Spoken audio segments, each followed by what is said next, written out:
that is an option for us. That is... Wait, what is it? We throw caution in the wind or throw shit in the fan. I love that. All right. Okay, let's get this thing going.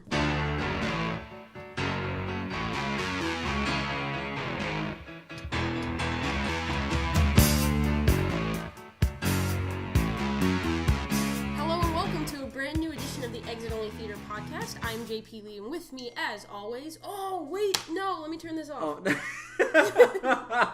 I thought you were like, oh, no, wait, to be there's fair, more. Adrian Alderete's here. I'm sorry, I interrupted here. that. But more importantly, someone is texting Jen. It is about movies. To be fair, I'm going to keep this way. Someone was asking me what I thought of Split. Oh, nice. So, slight divergence. I liked it a lot. Go check it out. Oh, good to know that your opinions were not split. You were just on point with these puns today. All right. So if everyone is ready to get started. Yes. So this past week, the Oscar nominations were announced. Amid the craziness of the first week of the Donald Trump administration, we decided we'd give it a few days and, let's talk about something that's a little more fun. How about that? Like why Con Air was left off the list again. 20 years running. Donald Trump is president. I think Con Air has a chance. It's the only time that it might happen. No, American hero, Nicolas Cage. So now I know what the answer to the largest snub of the evening. No, I'd rather, instead of going into okay, here are the categories and here are the nominees, let's just go through our own random categories. Yeah, if you will, if you humor me. So let's go with we'll start with the biggest surprise nomination. Okay. Something that I actually don't have any answers here, so I'm almost winging it. I have ideas, but I'd let you go first. All right. I kind of, as you know, I don't plan anything. I didn't know what pants I was wearing this morning. You could tell from the raggedy non-ironed pant that I'm wearing. And the matching raggedy non-ironed shirt. You know what? God damn it! I'm just throwing shade across the table. You know what? If that's shade, I'll fight in the shade. I'm dressed like a lumberjack, so it's fine. This is true, and yet I'm a lumberjack Friday. Trying to pass off as a newsie. if people could see me, I look like I just got off the docks. I'm gonna take a picture right now, and I will include it in the video on YouTube. It is included. Nice. Okay. That pause was me taking but back. Oh, yes. Yeah, it's me that's trying to get everybody back on track. Oh, wow. What? Yes. You did kind of cause the derailment because I think you may or may not have an answer and you're trying to stall. This is true. Mm-hmm. One day I had McDonald's for lunch. No, I'm not stalling. Okay, but in all seriousness. Yeah. After I saw the nominations, I'm like, hey, that's a pretty solid list all around. Mm-hmm. But what surprised me was Mel Gibson being nominated for Best Director. Yes. Because I didn't see Hacksaw Ridge. In fact, I turned it down. And yet I'm a Mel Gibson apologist because I love Apocalypto. I don't remember Passion of the Christ. I'm not going to lie. I've never actually I seen don't it. really feel like watching it again. Not because I'm like, it's probably just, it's like super Christian, anti-Jew. It just doesn't look like a movie I want to just see again. I'm good. Yeah. But Hacksaw Ridge, I remember seeing the trailer. I'm like, Gibson's back. His first movie since Passion of the Christ. The trailer is really compelling. And for the Passion of the Christ, I'm surprised as fuck that he got nominated for. You didn't see that coming, did you? No. You're bouncing around the filmography here. I don't even know where to jump in. Yeah. But like I was saying, Dances with Wolves. You didn't even say you were on a Con Air kick. Okay. On the rails. Right. Keep going on your... Okay, so Mel Gibson for Best Picture or for Best Director? For Best Director. Let's put the bunny back in the box, as Nicolas Cage used to say in Con Air. Coming to theater near you in 1997. This is the most Nicolas Cage and Oscars have been referenced in the last decade. Poor man's been taking every role possible. I'm going to steal the Declaration. I'm not going to jump in the way, but if you're done talking about your random Mel Gibson... No, the last thing I'll say is that I was surprised to see it, not because he's a bad director, but he was in the doghouse in Hollywood for the longest time for reasons that you guys can Google. Yeah. Mm-hmm. He was drunk, and he said some stupid shit time in and time again. Yep. So I am really surprised that the Academy was like, you're back? Hey, man, we're cool now, right? Which is weird, because Hollywood doesn't necessarily need Mel Gibson. I don't mean that we don't need him to make films, just... Why would you go ahead and almost give him the red carpet to be like, hey man, welcome back, bro? We missed you. You're not gonna win Best Director. You're not. It feels tentative because of that. Because I know that he's not gonna win Best Picture. He's not gonna win Best Director. I don't think Andrew Garfield's gonna win Best Actor. So it's more just hey, welcome back to the party with conditions. you just belong. Just act the part. Be chill. Like don't do anything silly. Yeah. And I think that this is a good. I mean, I've heard great things about the film, so it's not like it's not warranted. It's just a good year for him to ease himself back into the flow. So. Yeah. But no, that was my big thing because like there were like. I could talk about like who got left off and whatever, but we'll talk about that later. Yeah, we'll get there. I will go with a random one that I don't think is going to get a lot of attention. Yeah. Because I actually just watched the film. Viggo Mortensen for Captain Fantastic. The reason why is, and I struggle with whether or not I actually liked the movie because I think it was marketed as more of like a Wes Anderson quirky comedy. Yeah. And then that's not what that film was at all. But that aside, I think that Viggo, like I know him. Yeah. Mortensen's performance is, I walk away from the film sympathizing with him and completely detesting his character at the same time, which is a testament to him and how he pulls that character off. And I always love having complicated emotions about a character, and I think he did a really good job with it. And I think that's, having seen a few of the other performances, I think more so than any others, he definitely rides that line of being sympathetic but also being very unlikable. Yeah, because for his own reasons, very good performance. Because I agree with you. Like I thought his performance was outstanding, and like he makes, for the story that they were writing, he makes it compelling because we're following him. We're not following the kids. But I think they missed the boat because that would have been a much funner story and a much more interesting story if they told that from the entire angle of the kids. Yeah. Like, if they didn't really need to change anything, it's like, oh, here's these really smart kids that were, like, not, homeschooled is, like, being nice. Like, they were schooled by their dad, but, like, they're super intelligent. And then they come out in the real world and they're like, oh, what's all this BS that you guys are into? Yeah, that would be a very different movie, which I would equally want to see. That would be, like... Yeah. Like the Goonies in real life, like that would be really fun.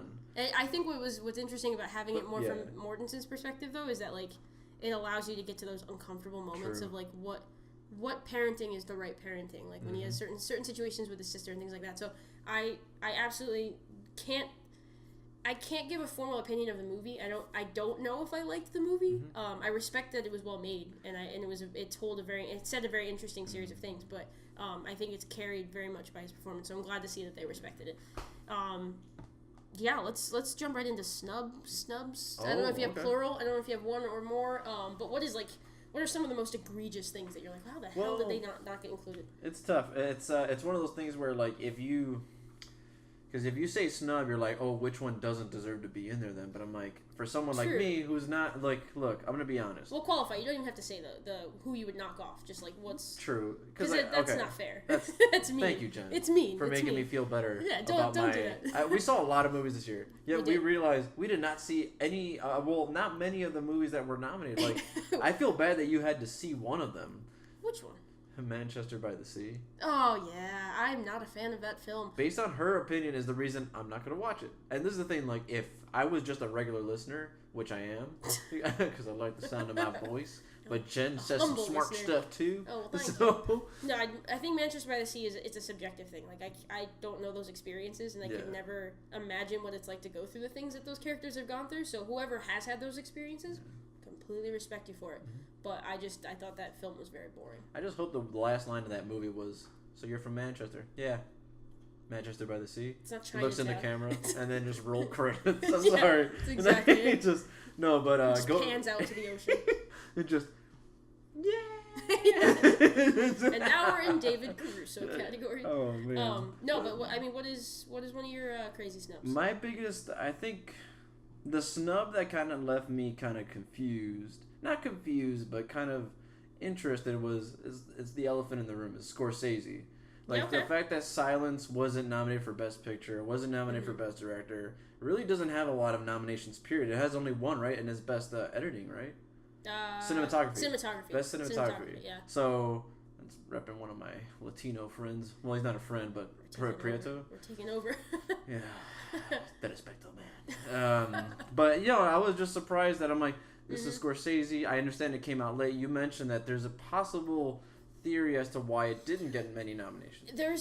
I don't know if there's any truth to it, but there is a discussion to be had about how late the studio chose to promote it and how late they chose to release it. Because I know Hidden Figures had a late release too, but there's a lot of buzz. There was a lot of marketing months before that film came out. So I don't know if that had anything to do with it. I don't know Garfield being split into categories. It's also like there's just a lot of doubling up or a lot of issues with how that film came out. So that might have a lot to do with it. I don't know, but you're right to say that it is a snub, and I know that a few of our other film critic colleagues would say the same thing.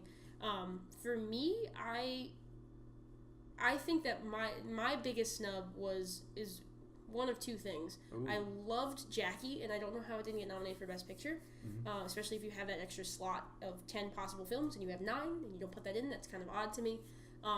But for me, I would like to give a little love to Amy Adams, and the fact that she didn't get nominated for Arrival is just, that movie, like, Denis Villeneuve, I think I'm actually starting to say his name correctly. Yeah. And don't go back to previous episodes because I butcher it like 4 different ways. I think that he's an incredible auteur who's doing blockbuster-esque movies, and he is like Christopher Nolan on steroids. With you literally just took the words out of my mouth. He's like even more cerebral Christopher Nolan. That's a high five. So for me, like, and I'm like trying to keep my train of thought before we go off the rails. No, but like for me with his work is he does pick really interesting stories with really strong female protagonists, and he picks the kind of actresses that knock it out of the park. And I think that movie like lives or dies off of her performance. And I thought she was incredible. And I don't know how you can nominate that film for Best Cinematography, Best Director, Best Picture, and a slew of other things. I think it got 7 or 8 nods. I think it had the second most tie with Moonlight. Yeah. And she doesn't get the nomination. Like, I understand the Best Actress category is stacked, but how does she not get nominated? She is becoming, like... And she's becoming Meryl. That's what... Yeah, take the words out of my mouth again. Yeah, like, no, that's... 3 5s in 1 minute. Yes. No, she's becoming the next Meryl Streep, but she's not winning them. Yeah. So she didn't either. Though Meryl went through some ups and downs. So she will get hers. I'm disappointed as well because she's so good. And was Arrival maybe a movie that universally everybody dug? Probably not. But it did fared very well. It did critically. It did great. I think box office it still did pretty well. Oh, really? Too. All right. It wasn't a smash success, but I don't think it was a flop by any standards. Stop getting advice from the blind guy who reads the newspaper for me. So stop talking to Stevie. Just hey now, who's there? That made no sense. Nope. But no, I completely agree with you. There are a lot of disappointments that weren't like. It's one of those things where like when you're fanning out, you're just like, why didn't this movie get nominated? Especially because we invested in so many like.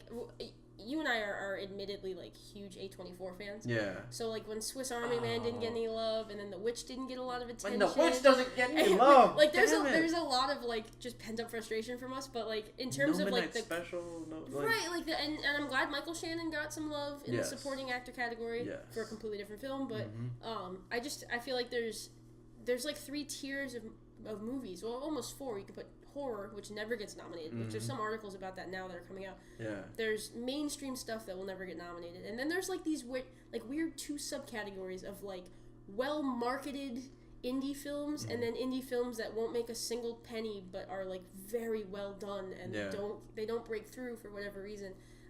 And those are the ones that I tend to watch, and then I'm stuck clamoring to catch up because the Academy picked some other ones. But it is what it is. I don't know.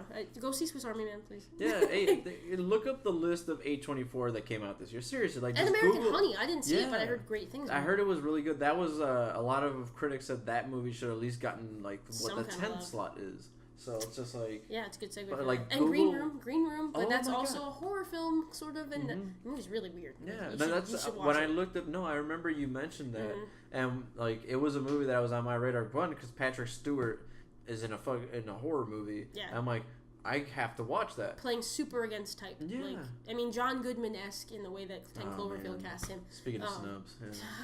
That would have been so cool if they picked him, but... Yes. I digress. It's just the Oscars, It's just the Oscars. But longevity-wise, I think there's some performances that got overlooked that will stand the test of time. Along the same veins of this whole, like, Academy expanding to 10 films...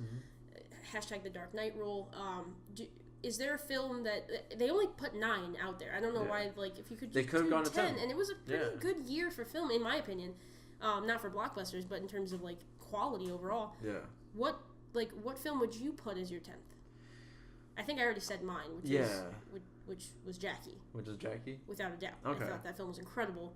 But what would yours have been? It's one of the, the question is very interesting because for me it's like, do I fanboy out and be like, oh, that was my favorite movie this year? I'm like, that should have been nominated. Mm-hmm. Or do you say, you know what, there was this really good quality movie that I liked that no one watched? Luckily for me, mine were kind of the both thing. Ah, okay. They're both the same. I think The Witch should have gotten number 10. Oh, I thought you were going to say Deadpool and I was going to argue till the freaking end of time. Okay. I respect that. To set up because to set up what Jen was saying about Deadpool was that the Producers Guild of America and their awards, and then the Writers Guild of America and their awards had nominated Deadpool for Best Screenplay and for Best Picture. And Golden Globes nominated as well. And Golden Globe nominated. So it's just like, wait a second, there was a lot of rumors that, maybe this has a chance to get nominated. And the big thing is, like, look, as different as Deadpool is, it's not that different, guys. It's a formula. Not that it's different. Basically Iron Man with F-bombs. Like,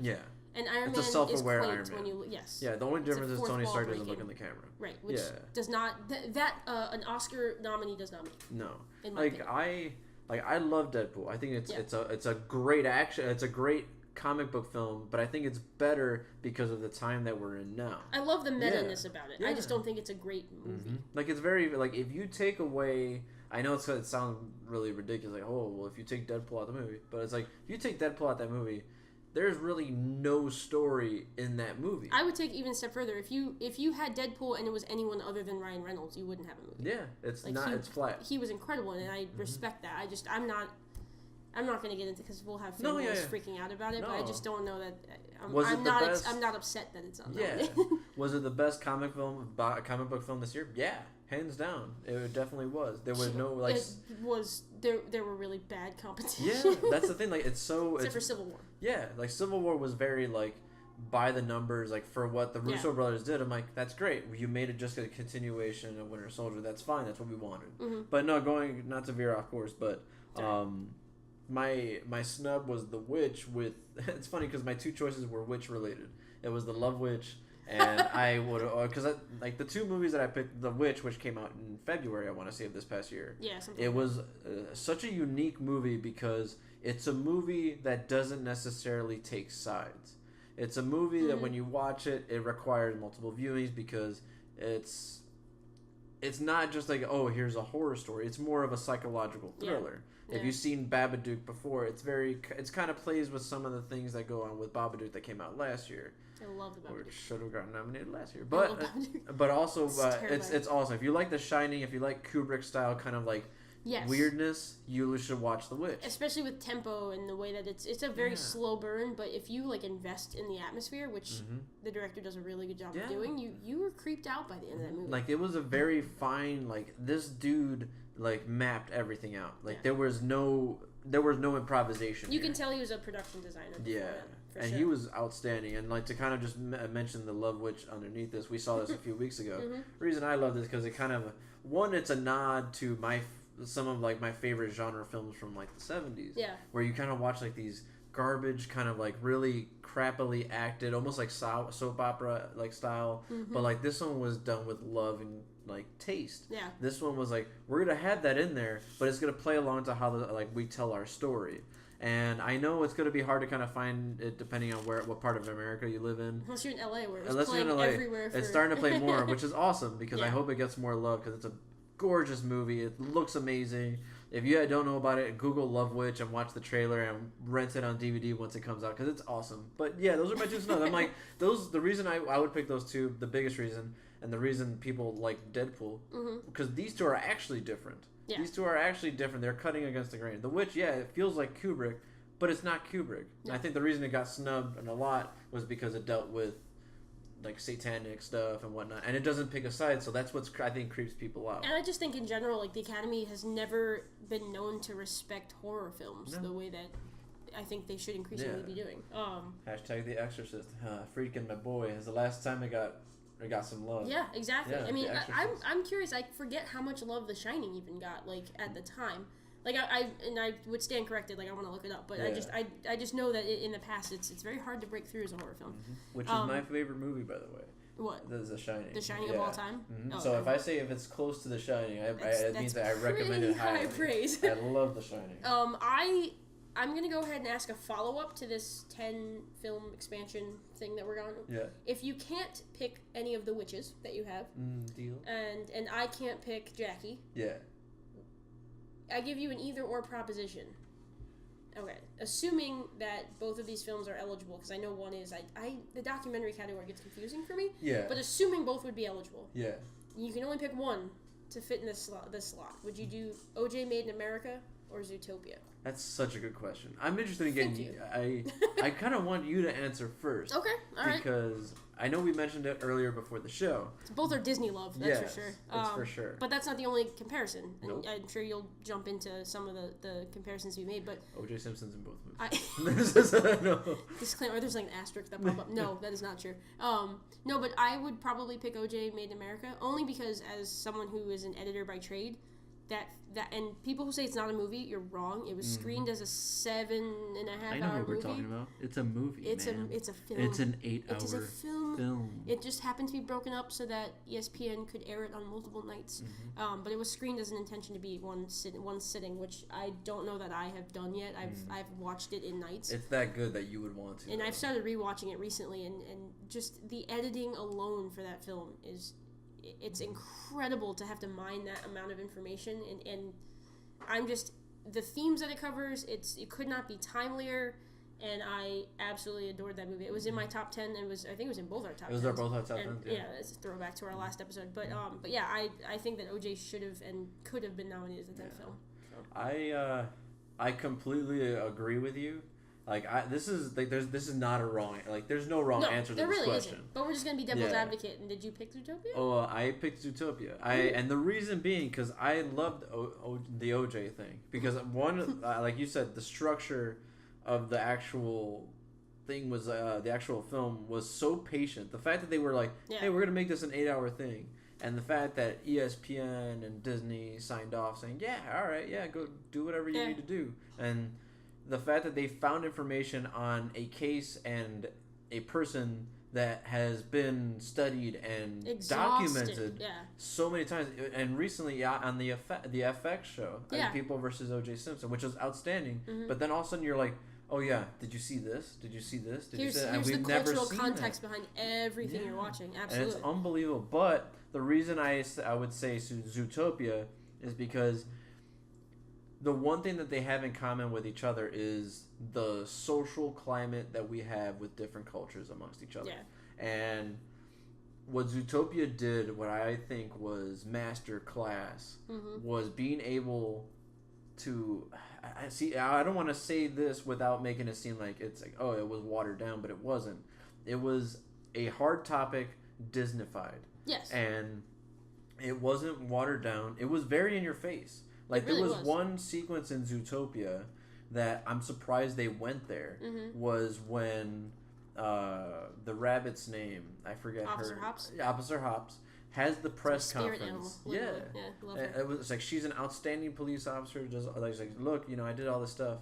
But when she has the press conference and her friend the fox is standing on the outside of the press conference and hearing everything she's saying, and yet it's just like even though she meant it well, she did not word it carefully, and because of that, it was like, wait a second, you're painting us to be all like this one thing. And I think it was what I love about that movie is it handles like race and just the social commentary that you said is the climate of nowadays. But it goes even a level deeper, that it's not just like, oh, we don't understand each other. It's more like, no, I think I understand you, and here's this social bias I have about predators, or replace with whatever culture here. So it's like, it's that added layer of like this unconscious bias that we all suffer from. If you don't think you do, you'd probably do worse than you would imagine. Yeah. It's a human nature thing. So I think it's interesting that you're right. Like, she knows a fox. She knows someone that is not like that, and it's still something that. And like even like the smallest things, like the thing that was dressed up also very well was that like the government, quote unquote, like the mayor who was in charge of like this program that was putting bad seeds out there, that was creating the climate, and you could take that for whatever. Like for me, I took it as kind of like the Reaganomics era of the 80s, where you had like these random inner cities where you just had, it's like, where are these people getting crack from? And why are all the why are, when we turn on the news, the only thing that we see about black people is that they're killing each other? There's a criminalization, and it becomes a very it's a very complicated topic, and it becomes increasingly more difficult to talk about nowadays, just because we tend to do everything in 140 characters, or we do it behind some kind of username, and no one just sits across from another talking. Because I feel like if we did, we wouldn't necessarily jump to name calling and assumptions of one another. And this movie, I think, it goes a long way to helping kids understand that no one is the same, and everyone should aspire to do what they want and not worry about, I don't know what the stereotypes of yourself or others. Yeah, like be beyond that. And like I said before, like when I remember when we did the review, and I still stand by it. It's like one of my, like, of the movies that deal with social issues and whatnot, I think this is in the class of like New Jack City, and like if you like, I think it's that good, and I hope if you guys haven't seen it, please watch it. And this is the most serious I'm going to sound the rest of this episode. Yeah, no, it's funny that it surrounds itself around a Disney movie, but I mean they've Disney animation for the last, I want to say 6-7 years has been killing it, and that just cements how much ahead of the competition they are right now.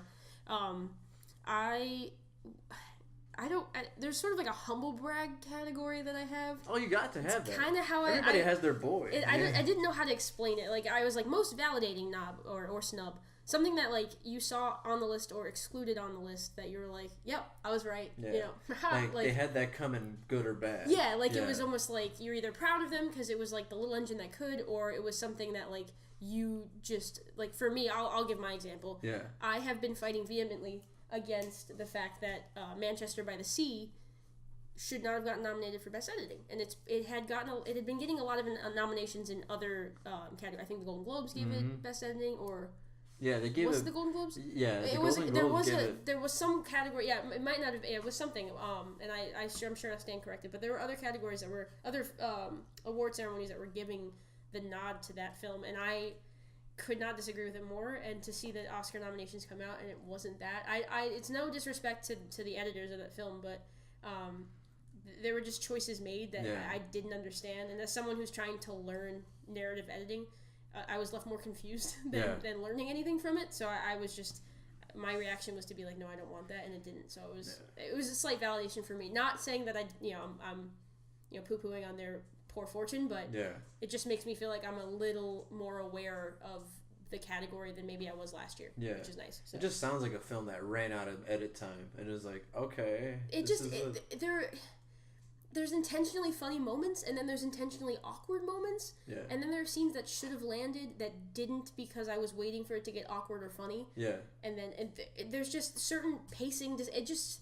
I don't get it, and I would love to sit down with them and be like, what was the choice for here, and why did you do this? Because I don't want to disparage it. I didn't get it. Why did you choose to shoot Manchester by the Sea?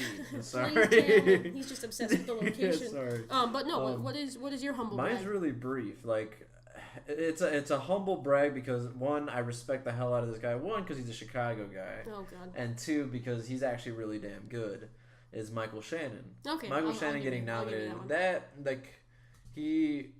For those of you that are, like, Michael Shannon's not a big star. For those of you that are casual moviegoers, you probably recognize him as General Zod from Man of Steel. Yeah, sorry about that. And I mean, he's not bad in it. No, he's you should know him perfect for more. in that movie. You should know him for more. He in creative circles, he's really respected. Like where Werner Herzog, for those of you guys who don't know, please Google Werner Herzog, has said that Michael Shannon is the best actor of his generation. Wow. Yeah, so like that includes everybody that's out right now. So like if he's that well regarded, like people love working with this guy. So the fact that he's getting love for Nocturnal Animals when Aaron Taylor freaking Johnson, like, with all due respect, that was a surprise. Yeah, like, to say the least. For those of you that don't know Aaron Taylor Johnson, like, he's most known for dying as Quicksilver in Age of Ultron, the Avengers movie. He was also the he was in a bad position in Godzilla because everyone wanted Bryan Cranston to be the main character. Everybody, technically, for a disaster movie, everybody was in a bad position. No, that's true too. But like when Godzilla rolls in it, I blame the marketing of that film coming right off the heels of Breaking Bad. That they were like, it's all about Bryan Cranston. Nope, psych. Nope. First act's over, and it's all about Aaron. And like that's tough to take on. The rest of that movie, it was not. It was very flat. Like until we got to the end, I'm like, okay, do we not have to follow Aaron Taylor Johnson? Like, look, he's probably a decent actor. I didn't see Aaron Karenina. I think he is, Anna Karenina, and I think he's great in Kick-Ass too. Like I think he's a good actor. I think that performance was was rightfully overlooked everywhere else, and for some reason the Golden Globes. Yeah, the Golden Globes were just like, you know what, man? Like this guy looked like you could tell from the trailers that he has the most over the top performance of anyone. It was the opposite of Mark Rylance last year. Yeah, it was like literally the polar opposite reaction. Like the understated, is he or is he not? Yeah. This guy is just over the top. And as like someone who used to like dabble in acting, it's easy to play the crazy guy because it's like, what's crazy? You don't know crazy. You can literally do whatever you want. It's unpredictable. As long as you see it in the eyes. Like, look, do it. Like everybody, that's. I'm not saying that maybe he nailed it. He did a great job. Yeah, he was cast in the role. Yeah. But it's a Mike Shannon's category. a stud. Yeah. If you're a guy that based on what you guys seen from the film, is that he looks like a straight shooter, kind of like No Country for Old Men kind of guy. And I'm like, you know what, man? Yeah, Mike Shannon, dude, the guy's on fire right now. There's like I don't know if he can't even hide it. I feel like it's just the way his eyes are. There's always like this weird hidden rage in his eyes that I freaking love. Like he could just be sitting on a couch and I'm afraid he's gonna jump up and do something scary. Like he's very good. And speaking of that, if you're trying to watch a good Mike Shannon film that has him as the lead, there's a movie. It's no longer on Netflix, unfortunately, but go out on Redbox or find it online somehow. It's called The Iceman. And he plays this real life killer called I don't know his first name, but it's Kuklinski. And basically it follows this guy who's a normal guy, just married his wife, played by Winona Ryder. Hey, and Winona sounds. It's my girl. But he needs to find a way to make money, and then he gets pulled into this car, and someone says, "Yo, man, like you look like a cold motherfucker." Like, you want a job? He's like, yeah, okay. And he becomes a hitman. And then like from there, that's where the story really gets interesting. It sounds good. What year did it come out, or relatively? 2 years ago. It was a really. So it's actually recent. It's really recent. It's when he started coming up. Even Chris Evans, Captain America, probably gives his best performance in that movie. He plays a side role. Wow. And he plays super against type. That's and cool. He actually is very charismatic in the movie. I would say Chris Evans is quite underrated. I think ever since Captain America, he's decided to I don't know if he got a new agent or something, but the roles he's taken have been much more of a stretch for his career, which I like. Yeah. But yeah, I've loved Michael Shannon since Revolutionary Road. Chicago, what's up? Wait, Revolutionary Road. Yeah, that was like his breakout moment. I mean, to steal the show from Kate Winslet and Leo DiCaprio was pretty damn good. So suck it, Leo. We knew he was in the big things. Sorry. He's got his Oscar. He could take a break. Yeah, he could take a break. Let's see if there's any other random questions. I guess sort of a quick follow up to everything that we said is there's a couple either ors I kind of want to do. What's the bigger surprise? Scorsese's Exclusion or Suicide Squad got nominees? It has to be Suicide Squad. I'm the only person in this room and on this podcast that actually saw the movie. Jonathan, your husband, went to go see it with me, and he fell asleep. Which that happens. Which is not abnormal. But the thing that was abnormal was that it was the loudest movie ever made, and he still fell asleep. And to me, as a comic book defender nowadays, it's an embarrassment of a film. I can't believe I will not recommend that movie, and I will not recommend X-Men Apocalypse. Look, was the makeup good? Yeah. Yeah. Nobody freaking noticed it. Everyone else was like, plot, what is happening? I was just like, oh wow, this music's still, there's another song. Oh wow, there's another one. Wow, they must have used a lot of, there's another one. They had no money for production. They spent it all on clearance for music. It's so bad. I mean, the score. I say the song. The soundtrack, because they're two different things. The soundtrack apparently sold really well, so they did actually They knew what they were doing, but that does not make a good movie. I disagree. They did not know what they're doing. Well, but they're appealing to 13-year-olds. Yeah. But what about you? What do you think? It's Suicide Squad, and I didn't see the movie, and I will never. I never plan on seeing it. No. But for me, I think that's like Scorsese. I think he's at a point in his career where he's making what he wants to make, and I don't know that he cares whether or not the Academy honors it. He's got his directing Oscar. Because he only has one, which is BS. But yeah, I mean he's gonna get his Lifetime Achievement Award too, and at least that's not the only one he'll have. But for me, it's like he's making a kids movie with Hugo. He's just going around making movies with Leo whenever he wants to. He's re-teaming with De Niro just because he's in his own he's doing victory lap at this point. So I don't know that he necessarily needs the Oscars validation for that to be a good movie. It'll stand the test of time if it does, and it visually looks like it will. So for me, it's more about Suicide Squad. That's ridiculous. And that got more nominations than Jungle Book, which had more nominations than Deadpool. Which is got more nominations than The Witch. It got more nominations than Amy Adams. Oh my There's just so many ways you could go with how frustrating that is. That movie's gonna now have on its freaking DVD cover. Yeah, Oscar-nominated Suicide Squad. But what if it wins? That could be Oscar-winning film. What else is nominated for makeup? I think it's 3 are nominated and 2 of them are Suicide Squad. Really? Yeah, let me verify that. How dare they give it 2? Let me verify. And I don't think it's 2. I think it's... Oh my God. No, I'm sorry. I stand corrected. It's makeup and hairstyling, so it's 2 separate things as one category. Yeah. It's A Man Called Of, Star Trek Beyond, and Suicide Squad. So Suicide Squad's nominated for that. Well, Captain Kirk had a better head of hair in his movie than Jared Leto did in his movie. So I'm gonna give it to and I think it's only... Well, maybe there's other categories, but I think it is only nominated for 1. So that's a bit of a validation, when I guess. you lead the Razzies in nominations, you do not deserve... a you don't No, it happens to actors where they're in a bad movie and a great movie in the same year, but it's never usually the same movie. This is weird. I closing thoughts. Yes. I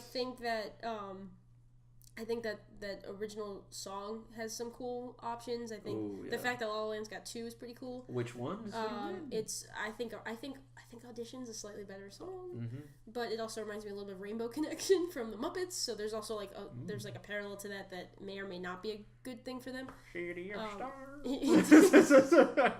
Sorry. Oh, I wish I could end it on a Kermit note, but there's other things I want to talk about. I think that it's validating. He's reenacting a Muppet right now. It's validating that that the 3 films that got nominated for the most things, being La La Land, Arrival, and Moonlight, are arguably the 3 best movies of the year.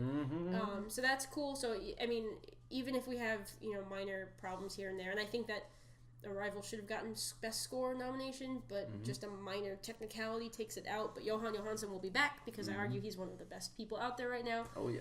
Anything he does, he usually gets nominated as long as the technicality doesn't trip him up. But yeah, I think that overall there's a lot of good. I mean, we spent a lot of time talking about stuff we don't like, but there's a lot of good in these categories that I think that is going to make for a pretty interesting and fairly well-rounded award show this year. So I'm excited for that. It's gonna be a good show as you play wrestling with Doug. Yeah. He's trying to eat. You're trying to eat glass, you little. How dare goofball. You? What was I gonna say? No, I completely agree. This is the thing. Like we said before, there were some certain films that are snubbed, but this year was actually a pretty solid year in regards to nominated. Like Hidden Figures gets nominated. Like that. And it's a box office smash. And it's a movie about something that actually is really interesting. Yeah. It's not even, regardless if it's socially relevant or not, it's a very interesting thing. It's the reason the moon landing happened was because of 3 minority women. Which I think that's an incredible story in and of itself. But the fact that it's been 50 years and no one even knew about it. I've never seen a single textbook talk about it. I saw it, I remember, when the movie was announced, people started tweeting out this old school photo of this lady in front of this chalkboard with a huge formula, and they were saying this lady is one of the reasons why the men landed on the moon. And I thought it was just I'm wait, is that true? And then all of a sudden you see this movie. Yeah, it is true. It's so badass. It's awesome. It's so badass. Yeah, go. The one thing that we go watch movies, please. It doesn't matter which one you're rooting for or not. Just it makes you. The thing I love about the Oscars is that every year when I started watching, really giving a damn about movies, is that I would go to the Oscar list first. It's what was nominated this year? I'm gonna watch those movies. This year, like we said before, we've only watched a handful. We haven't seen all of them. don't watch Manchester by the Sea. Evidently, no. I would argue, like, check it out. Like, I think it's cool that a streaming service like Amazon got nominated. That's pretty awesome. But it's not for everyone. So I mean, it's up to you. And I think that Lucas Hedges is really good in it. Yeah, the young stuff. Yeah, I think that the acting isn't the problem. There's things that could have been executed differently. Yeah. I don't want to talk shit about it. No, it's just not my movie. It's not hey man, the bus is moving. Keep throwing it on there. Yeah. It's four of the 9 Best Picture nominees I've actually seen. Yeah. So, but like, there's something for everybody, like you said. Like, absolutely. Please go check some of these out. Like. And let us know if you agree or disagree. If there's something in here that we completely screwed up in your opinion, tell us. Let us know. We will be famous one day, and when we are, let us know. Does Con Air deserve the Lifetime Achievement Award? Well, with commentary like that, we're never getting off the ground. Yeah. I will say the biggest surprise is that Nicolas Cage does not hold a cabinet office position with the Trump administration. Him and John Voight just hanging out. Just him and Voight. We're lumping him into the category. We don't even know who the man voted for. It's the only reason Trump took office was like, so I want to steal the Declaration of Independence. Can we make that happen? Your impression of Donald Trump sounds like what's his face from Late Night? Was it Seth Meyers? You sound like Seth Meyers doing Donald Trump, which is great, which is still pretty good. But, yes, but on, no more on Trump that, administration. I was gonna say on that terribly depressing note, your impression being depressing. Nothing else that we talked about was depressing. We'll tune in. There's no way to end this other than to say, we'll keep you posted. A couple weeks we'll put up sort of our own projections, our opinions of what the winners might be. Oh yeah. Well, if it's anything like the Golden Globes, it'll be way off, which is even more fun. So who go wore against it us. There'll be some who wore it best. No, there won't. Not coming from me. I'm not that fashion girl. Go somewhere else for that commentary. I like the denim writing on this gentleman right here. If someone comes in with denim on denim, they are automatically my hero. Yes. Odds are it's Michael Shannon. No, I'm just kidding. And the Oscar goes to on outfit alone. Denim Dan. Denim. Sorry. So on that note, for Exit Only Theater and for Adrian Alderete, I'm JP Leigh, and we'll see you in the credits. I respect that you cut me off. I prevented him from doing something ridiculous. That was great. You can tag it if you like. No. God, that was so good. I know.